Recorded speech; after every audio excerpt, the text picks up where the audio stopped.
মনির মনে করেন ওর মোটামুটি বিকাল বেলা এই লুডো ফুডো জুয়া চুয়া খেলে ওর ভালো ইনকাম হয়। অনেকেই ভাবে না জানি কত ইনকাম ভাই 4 মাসে এখন তো একটা পেমেন্ট উঠিয়ে পারিনি, মানে অনুপ্রেরণার লেওরা ভাই আছে কিছু আপনাদের। আর ওরা প্রমোশন করে ইলিগাল লিগাল সব মাইকা দেবে সব করে।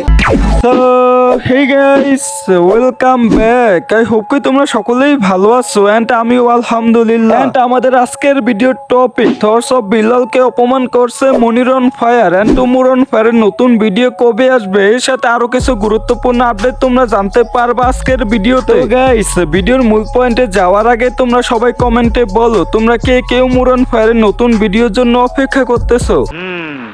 একটা কথা না বলে থাকতে পারলাম না। এই যে দেখেন 8 লাখ ভিউ, 8 লাখ না $8.5 লাখ ভিউ মাত্র $1, মানে আমাদের ভিডিওর সাথে যে এমবি গুলো খরচ হয় ওই টাকাও ফেসবুক আমাদের দেয় না এত ভিউ। এর আগেও 2 মিলিয়ন ভিউ মাত্র $2.5 পাইছেন, মানে অনেকেই ভাবেন না জানি কত ইনকাম ভাই 4 মাসে এখন তো একটা পেমেন্ট উঠিয়ে পারি নাই, মানে অনুপ্রেরণার লেওরা ভাই আছে কিছু আপনাদের।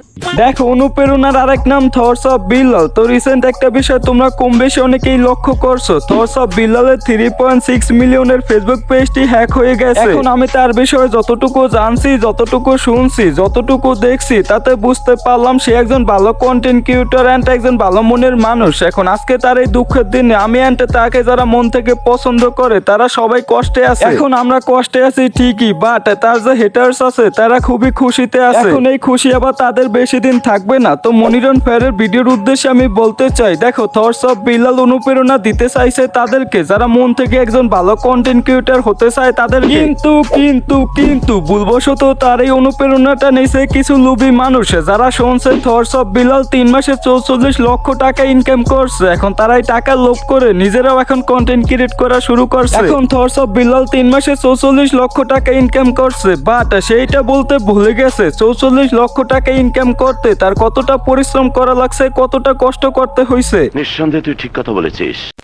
আর প্রতি শুক্রবারে আমাদের এরিয়াতে আমাদের সাথে দেখা করার জন্য অনেক বেশি পরিমাণ মানুষ আসে, কারণ আমরা শুটের টাইম এরিয়াতে থাকি। তো এই শুটে আপনারা দয়া করে আইসেন না, এসে ঘুরে যান না, কারণ এবারে শুট আমরা দূরে দূরে নিতে যেতাম। আজকেও আমাদের এরিয়া থেকে প্রায় 30 কিলো দূরে একটা জায়গায় আছি, দেন ঢাকায় ছিলাম, গতকালকেও আমরা অনেক দূরে ছিলাম। তো আপনারা আসলে শুধু শুধু ঘুরে যাবেন। দেখো, এই ভিডিওটা ছিল তাদের উদ্দেশ্যে যারা মুর অন ফায়ারের সাথে দেখা করার জন্য তার এলাকায় যাও। তো এবার সে নতুন ভিডিও শুট তার এলাকায় করে না, এবার দূরে দূরে করতেছে। সো তোমরা যারা মুর অন ফায়ারের সাথে দেখা করার জন্য তার এলাকায় যাও, এবার কেউ যাও না, তাহলে শুধু শুধু ঘুরে আসবে। গাইস, এখন আমরা দেখি মুর অন ফায়ারের নতুন ভিডিও নিয়ে সে কি বলে।